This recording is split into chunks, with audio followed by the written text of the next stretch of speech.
Anywho, I'm here with you again. Glad to be here. I got this letter. I wanted to read something to you. It got sent from Pastor Tony to me. A little while ago it said this.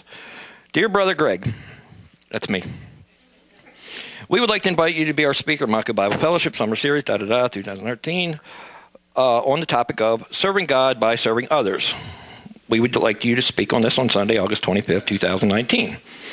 And I read this, and in the end, I thought about it, especially after the past couple weeks, because Tarek, Brother Charles, Henry were up here, and I'm sure they got the same letter, and did some wonderful stuff about, serving God while we serve others. So I'm not going to do that. Matter of fact, I'm going to do the exact opposite of that. Because while we often want to serve God by serving others, we hear people speak about how to do it. And truth be told, there's tons of books that have been written on the topic of how to serve God, how to serve others, how to do these things. You know what I mean? But I want to look at the other thing, because there's some examples in the Old Testament of people who were meant to serve God while serving others, and they completely tanked. They bombed. They failed. And we can fall into the same pitfalls that they do and did. And consequently, that's why I had Brother Fred read this passage. In order for us to guard ourselves so that we don't fall into that trap, we're going to be going to, if you're not in Malachi, go back to Malachi. I'll give you time to find it if you need time. Everybody still there? Cool. Because at Montco Bible Fellowship, we have this really cool slogan. If you don't know what the slogan is, it's written right up there. The whole making disciples love God and the whole thing. So that's what we want to do. And that only gets accomplished when we serve God the right way, so that we can serve others the right way. So you're in Malachi. I'll give you a little background on it. Malachi is like 4th, 5th century. Long story short is the Israelites were under Persian rule at the time. They'd been going through some time of famine, pestilence, all that kind of thing. It really hadn't been a great time for them at this point in their lives. They weren't restored to where they once were under like David, but they were still looking forward to the future. But at the same time, during that time, because things weren't going well for them, because things weren't going great for them, they started to kind of get the wrong attitude about things. And it started with this. Their bad attitude started with this. When things didn't go well for them, they started to doubt God's love for them. That's where the whole problem started. Read here in verse 2. It says, I have loved you, saith the Lord. Yet you say, wherein has you loved us? Was not Esau Jacob's brother, saith the Lord God of hosts. This is the problem. When people sometimes have things that go wrong, they start to equate it to, God must not love me. God must not care about me, because if he did, this situation wouldn't happen, that situation wouldn't happen, and so forth and so on. And consequently, it causes them to stray, to start to get off course. And it's never true that God doesn't love us. I mean, whole John 3:16, God loves the whole world thing. Take it to the bank. It's the way it is. He does love everyone. And he actually had to spell out for them basically 3 examples of how he loved them right there in those couple verses. He talks about the elect love and how he chose Jacob. He talks about his just love and how he had to punish Esau. You see the universal love in verse 5 where he says, all that's, I got King James, and your eyes shall see and shall say, the Lord will be magnified from the border of Israel. Actually, beyond the border of Israel. Ultimately, God's love is going to go to the world, to every nation, to every culture, to every political party, I guess, and everything else. Knew this thing would bug me. So, when times get difficult and we want to serve God, the important thing is this. Remember first and foremost that God still loves us, no matter what goes on. And I know that's easy for me to say sitting up here because nothing ever goes wrong in my life. But if we don't remember that God loves us, ultimately we're going to start to stray and get off course, just like they did. Because you read in these passages here, and I'm going to follow down through, we're going to go through the whole chapter because it follows a certain pattern. When they started to feel that they weren't loved and God didn't have their best interest at heart and they were suffering, ultimately their attitude started to change. Verses 6 and 7. As a son honors his father and a servant his master, if I be the father, where is my honor? If I be a master, where is my respect? Saith the Lord of hosts to you, O priest that despise my name. And ye say, wherein have we despised thy name? You offer polluted bread upon mine altar, and you say, wherein have we polluted thee? And you say, and that the table of the Lord is contemptible. See, this is the problem. They had not been living up to the standards which they had been called to. which they claimed to be. They were basically giving lip service. See, they were still doing church, if you want to put it that way. They were still going through the motions of making sacrifices and holding up to the feasts and all those types of things. But yet it was just that. It was going through the motions because their heart was in the wrong place, because they had the wrong attitude. They verbally called God Lord, but yet they wouldn't submit to his authority in their lives, as we're going to see. Just bear with me. I'm getting here. Like always, at the end, it comes together. I hope. So, consequently, they had this flippant attitude towards God, towards the Lord, towards what he was doing, and consequently, it affected how he saw them and what they had done. Because what they were doing was just half-hearted in its efforts. And consequently, God wasn't pleased with it. It's a lot like this. I like using things I can relate to. For all of us that have kids or have had kids or will have kids, for all those who have nieces, nephews, so forth and so on, or just neighbors that have kids, you've all seen this. And I'm going to ask you can give it back to me here. What happens when a kid grows up feeling that he is not loved, or she? Teenage years. Rebellion. Exactly, and that's what the children of Israel were doing. They had come to this point where they didn't feel like God loved them. As time goes on and on and on, eventually they start to rebel because they aren't getting what they want, even though God is providing what they want. And it wasn't that they weren't loved, because they were. But in their mind's eye, because things were difficult, they felt that they weren't. Goes back to what I said, how we can sometimes feel that God doesn't love us, because if he did, I wouldn't be going through this financial crunch. I wouldn't be having this health issue. I wouldn't be getting older. I wouldn't be falling apart. I wouldn't have married an Italian girl. I don't know. Something like that. We all have our crosses to bear. But that's what happens. And then it starts to change. And then the attitude starts to come in. And that's how it is with teenagers too. You know how it is. God wanted them to serve him, to worship him in a certain way. And they were expected to conduct themselves in a certain way. Yet, because they didn't feel loved, they weren't doing it the right way. And here, now picture this. Follow me through on this kid thing again. You got the teenage kid that had grown up, not feeling love, starts to rebel a little bit, and you say to him, I'll pick something. Take out the trash. Okay, so what happens? All right, I will. The kid goes over, gets the trash, pulls the stupid hefty bag out of the thing, starts walking, does the walk, and it's dragging down across the asphalt driveway, which of course will rip it open, and consequently there's coffee grounds, tuna cans, whatever on there, and they don't stop, and they keep going, throw it in the can, then walk back in the house. And they think, well, I did what I was supposed to do. Isn't that good enough? No, it's not, because they had the wrong attitude, because they didn't see what they were doing would not be acceptable. They were just going through the motions of obeying what the parent said to do, and consequently the parent wasn't pleased with it, because we've all had to go out and get the little dustpan and brush and clean up all that stuff eventually, because the wind didn't really take it away like we hoped it would. You know what I mean? Polluted men and women, like they were at that point, because their hearts were hardened, because they doubted God's love, which consequently is this. This is what happens too. This is part 2 of this. When someone doesn't feel that they are loved by an individual, consequently their love for that individual will diminish. Do you know what I mean? It's true, it happens. I mean, pick something. We've all known people whose marriages have fallen apart. Someone felt that their partner didn't love them, so consequently, over time, they stopped loving their partner, and eventually there's a break in the relationship. The children of Israel felt that God didn't love them. I'm not saying they were right, because they weren't, but that's how they felt, because they were going through tough times. And so consequently, over time, they stopped loving God like they should have. They stopped being grateful like they should have. They stopped appreciating all that they had like they should have.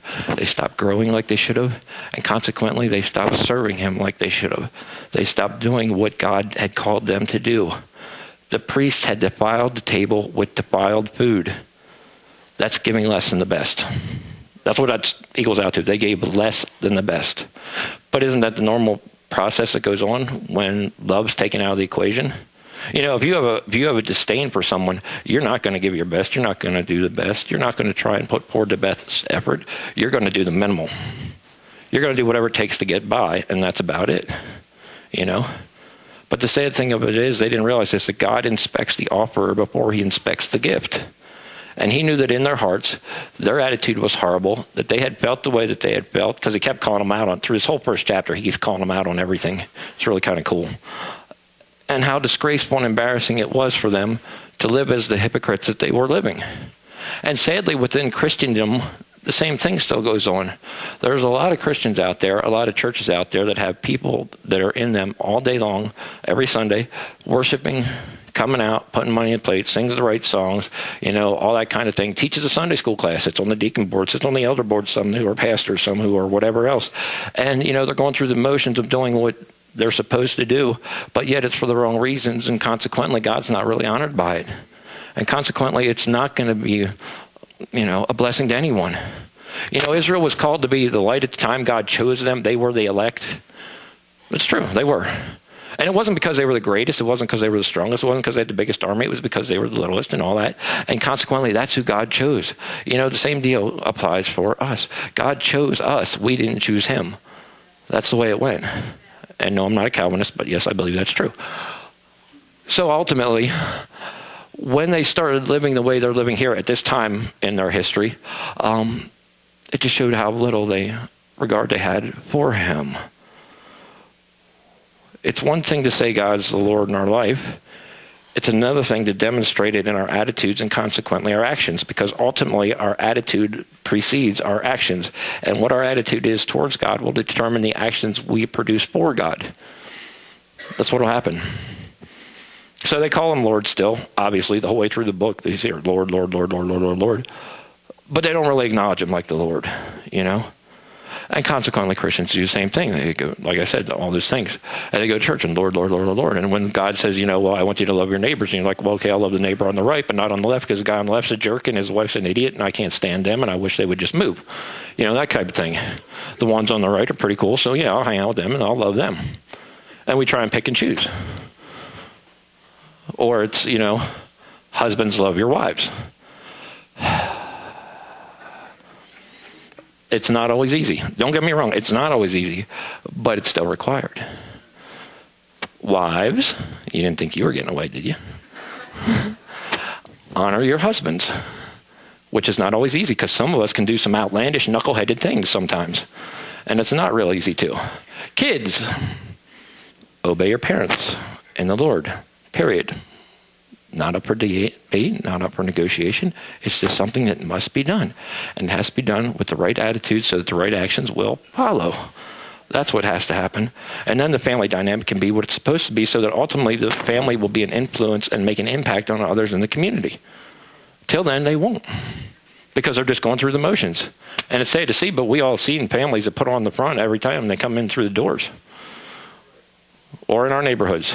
Or at our workplace. It's not always easy, but it is always necessary to keep the right attitude, realizing that our attitude will affect our actions, just like it did them. And verse 6 and 7, we're going to keep going through and see where we end up. As a son honoreth his father, and a servant... No, wait, wrong ones. How does that affect everything? I'm going to go to 8 and 9 next. After the attitude goes, the actions seem to not be what they're supposed to be, then consequently the gifts that they gave were not what they were supposed to be. Verses 8 and 9. And if you offer a blind sacrifice, is it not evil? And if you offer lame and sick, is it not evil? Offer it now to the governor, will he be pleased with you? Or accept your person, saith the Lord of hosts.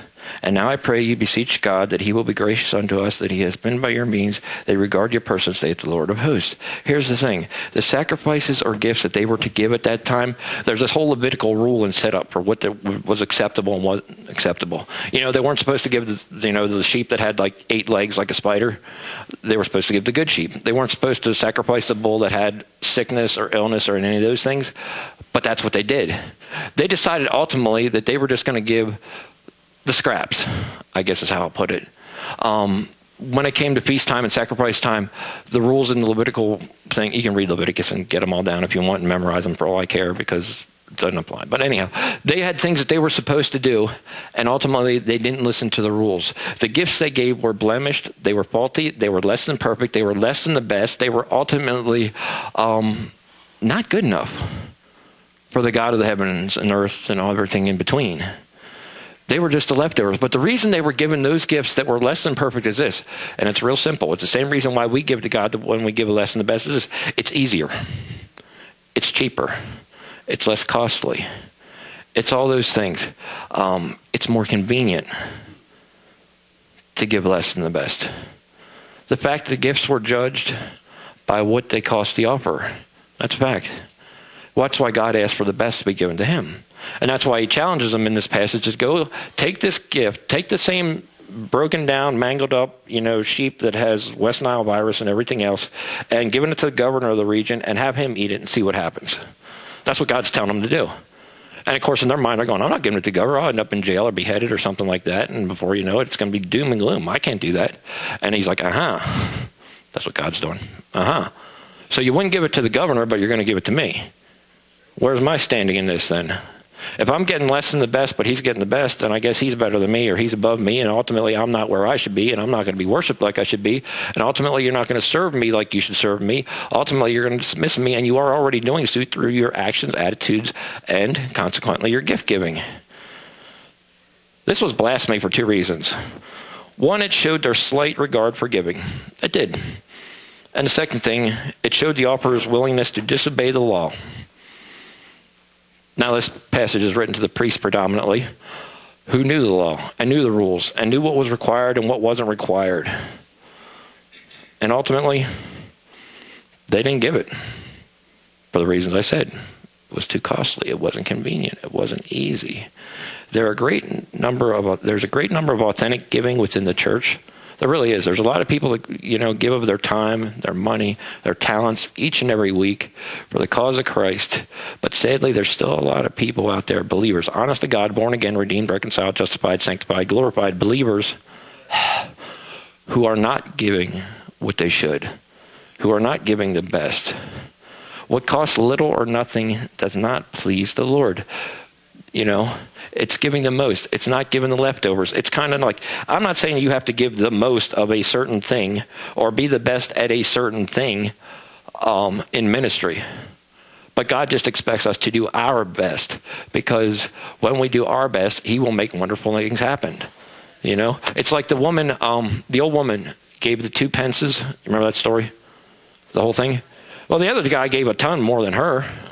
She gave 2 because it's all she had to give. God doesn't expect, like I said, for you to give more than everybody else, but he just expects you to give what you can give. That's it. So why do we fall short? Or what happens when we fall short? And remember, gifts aren't just money. Once again, back to convenience, ease, etc., etc., etc., etc. And I'm going to give you an example now of something.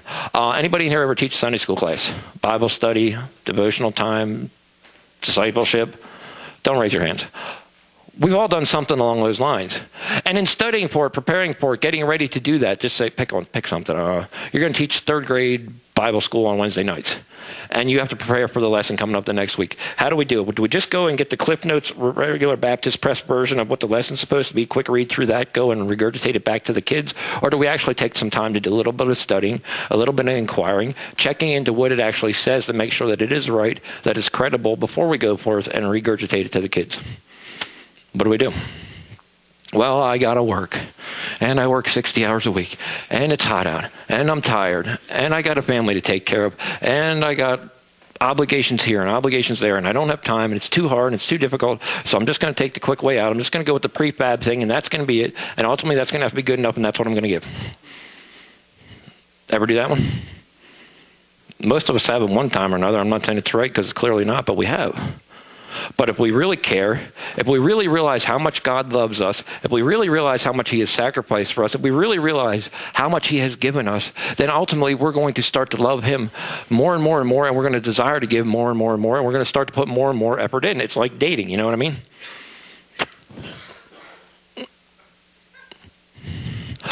In the dating process, of course, the more you get to know the person, the more you start to like the person, if you start to like the person, and the more your affections grow and all those things, and the more you want to be with them, the more you want to hang out with them, the more you want to be around them, the more you want to do stuff with them, do stuff for them, and all that type of thing. And that's how our relationship will grow with God, when we have the right attitude. Because when we don't, we give the lousy gifts, we have the poor attitude, we have the poor action, and our service is tanking more and more and more. And God doesn't want our service to tank. He wants it to grow. And I think it's really great that we have a great discipleship program here, but ultimately it's going to take a lot of us putting a lot more effort in doing it the right way for the right reasons for it to grow. A lot of us have some great families here, but if they're going to stay on course, as Pastor Fred so wisely chose to bring the children up today, if that next generation is going to grow and follow after the Lord in these tumultuous times in which we live, being exposed to things that I could have never imagined 40 years ago when I was a kid, it's like crazy. It's going to take all of us putting in an effort. Because if we're not going to do that, we might as well just shut the church down. Wait, did I say shut the church down? Yeah, I guess I did. Don't panic yet. He's getting ready to rush the stage. But if you read in the passage here, that's the point God got to with them, honestly. Verse 10. Who is there even among you that would shut the doors for naught? Neither do you kindle fire on my altar for naught. I have no pleasure in you, say the Lord of hosts. Neither would I accept this. It is. See, here's how it is. God would rather have no sacrifice because he thinks that's better than worthless worship. No sacrifice rather than worthless worship. That's how it is. And if the church is going to continue, or if the church chooses to continue down a path that it shouldn't, if families choose to, if individuals more importantly choose to, then ultimately God's like, I'd sooner have you do nothing than do what you're doing and keep messing it up because all you're doing is embarrassing my name. Like they were. They were called to bring people into a knowledge of who God was, into a relationship, and ultimately they failed. And that's where God finally got sick of them and said, you're doing this, and this, and for the wrong reasons and the wrong way and all that, and you're not giving your best. It's like, just close up shop, go home, get out. The place where God and men met in fellowship, here back in verse 10, no longer had the meaning it once had. It no longer had the substance it once had. Their service was futile. They were lulled into a false sense of security. They felt, well, we are God's chosen people, so it doesn't really matter what we do, so we can just keep going through the motions and it'll all be okay. And there's a lot of Christians with that same attitude. Well, I'm on the way to heaven, so it really doesn't matter what I do because I'm going to get to go to heaven anyhow, so I'll do what I want and give less than the best, and they never really grow. Which is really sad because this church is great for offering discipleship programs and opportunities for growth, for, enrichment spiritually and all that. After the negative, though, he does bring some hope. Believe it or not, I got to give you at least a little bit of positive on this one. Verse 11.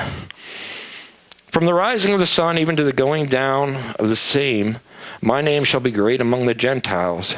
In every place incense shall be offered unto my name, and the pure offering. My name shall be great among the heathen, saith the Lord of hosts. A chance for those to worship in spirit and truth and to praise him.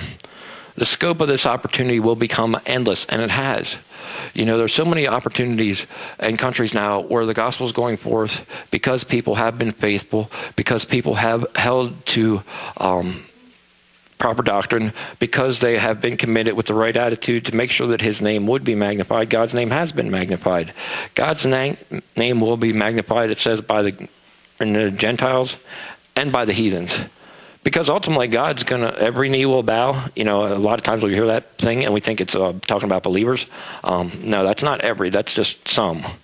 Every is every, because ultimately God's going to be recognized by all the people of the world around. Malachi is basically saying here that pure service is going to end up coming from outside the nation of Israel because the nation of Israel has dropped the ball. That's what he's saying. And it's not a sin for a church to close its doors. What the church does prior to that causes the doors to close is what the sin is. So may it be said that we never got complacent, that we were always authentic and genuine, that our attitudes were always right, that our actions were always of a pure heart with pure intentions, that our gifts that we gave were the best and not just the leftovers, the dog food, the scraps, the bits and pieces, the couple 10-minute time frames here and there to give a quick prayer and a little bit of Bible study, reading, and that's it.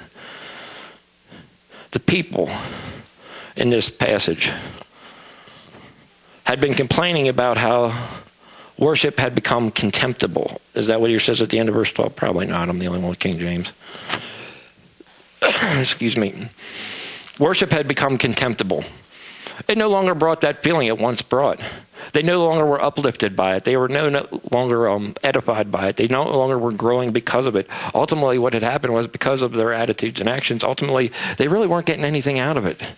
Because it had become hollow, because it had become meaningless. And let's be honest, the priests who were supposed to be heading this whole thing up, who were supposed to be examples and lead, ultimately weren't doing what they were supposed to be doing. So, if they're feeding the people unhealthy food, people are going to be unhealthy. If they're being fed good food, they're going to be healthy. Well, in the spiritual sense, the people weren't getting fed what they were supposed to be eating to grow. And so consequently, they didn't. The priest here, had retained a form of godliness, but denied the power thereof. Timothy 3, 2 Timothy 3:5. They retained their traditional forms of worship. They continued to do what they were taught to do. They continued to make sacrifices and all that type of thing, but it was hollow, and it denied the power of God. It denied who God really was. It just showed their contempt for him. And in these situations, when it comes to that point, God chooses to close the doors on those who are complacent, and ultimately he will raise up a new people for his service. God is a great king. He's a wonderful king. He's a merciful king. And it should be a joy, an absolute joy to worship him, to get to look into his word, to study, to grow from it, to have fellowship with other believers, to continue to do service for him out of a heart of gratitude. It should be. What happens when we continue down the road? Well, they continued on. I'm not done yet. We got 2 more verses.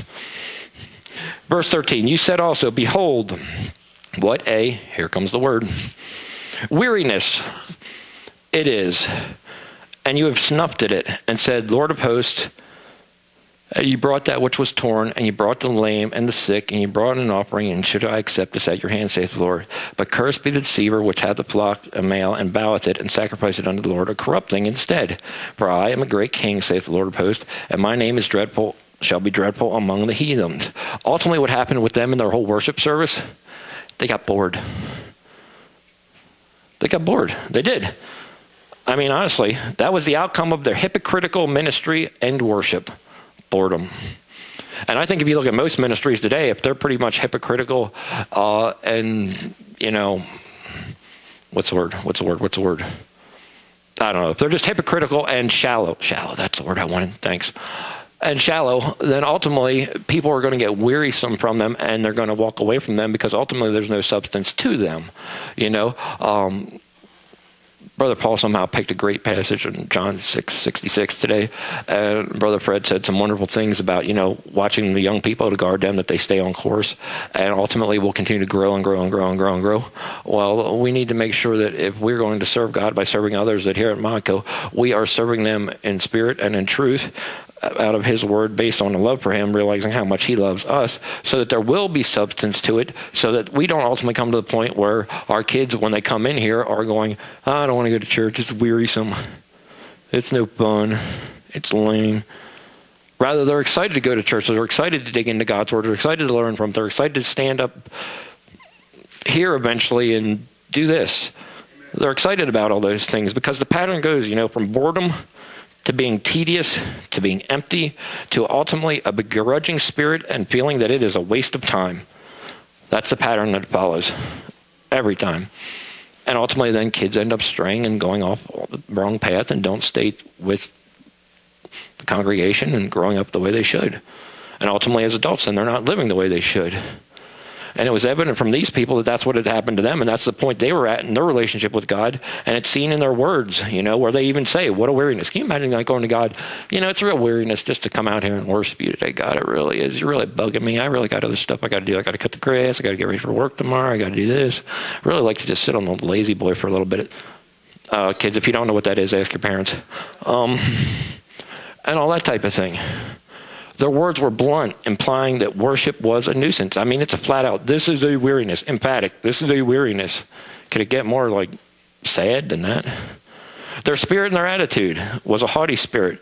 The people sneered at the sacrifices. They brought lame, sick, stolen sacrifices even, it says. Think about that one.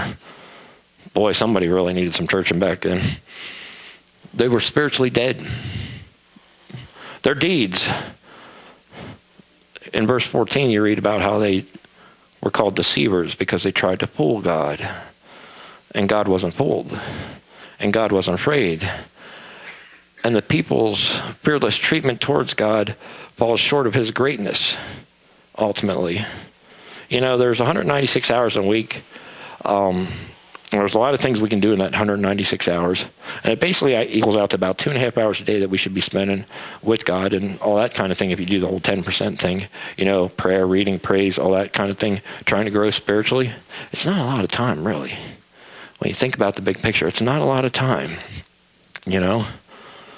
This audience here in Malachi, the people kept saying throughout the whole book, Who, us? What did we do? Where were we contemptible? Where did we deny the God? Where did we do this? They were in such a quagmire that they couldn't even see how far off they had become. May that never happen to any of us.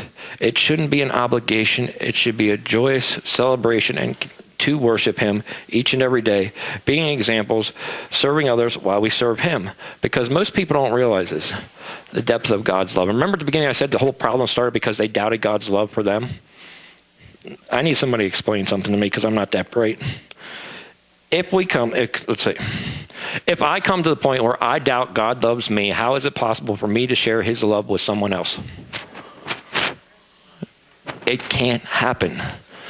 Because you can't give what you don't got. And I can't go tell a lost brother who's straight off that God still loves him, still wants him to come back, when in my heart of hearts, I think God doesn't even love me. I can't go to a lost neighbor and share the gospel with them and explain to them how God really loves them if I don't